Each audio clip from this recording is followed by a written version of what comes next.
जनाब स्पीकर, आज मैं आपकी खिदमत में और आपके तोसत से और इस मौजूद ऐवान के तोसत से मैं 22 करोड़ आवाम को मैं बड़े अदब से उनकी खिदमत में अर्ज करना चाहता हूं कि देख लें, 3.5 महीने हो गए इस हुकूमत को, क्या एक धेले की करप्शन का कोई इल्जाम लगा सका? जनाब स्पीकर, मैं आपको खुद नुमाई के तौर पर नहीं, इस कोलिशन गवर्नमेंट की एक मिसाल बताता हूं जनाब स्पीकर, उसी से आप अंदाजा कर सकते हैं। हमें यूरिया की बड़ी दिक्कत हो गई आज से 1.5 महीना पहले, 2 महीने पहले चीन से हमने दरख्वास्त की, उनकी बड़ी मेहरबानी। जब आलमी कीमतें खाम माल की भी कम नहीं आने शुरू हुई थी, चीन ने कहा हम आपको 2 लाख टन दे देते हैं।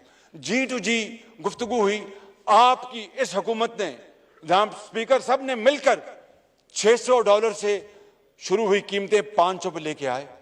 जनाब स्पीकर, अभी जो गंदम है, अभी 2 महीने पहले जनाब स्पीकर 1.5 महीना पहले जो खरीदा $500 पर टन, आज जनाब स्पीकर ये नहीं कि कीमतें तो कम हुई, जो पिछला टेंडर आया वो $440 पे था, हमने इनकार कर दिया। मुझे 1-2 मेरे मुसाहिबों ने कहा कि देखें रिस्क है, अगला टेंडर लेंगे तो पता नहीं कीमत इससे भी बढ़ जाए।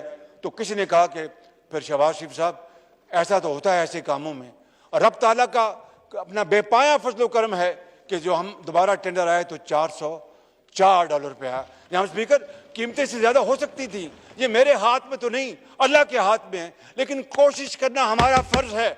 हमने कोशिश की, मिलकर कोशिश की, रब ताला ने करम किया, और एक डॉलर इस कौम की अमानत है, एक डॉलर इस कौम की अमानत है। मैं किस तरह $1 लुटा दूं और कहूं कि हम एक शशाक खर्ची के मुतहम्मल हो सकते हैं?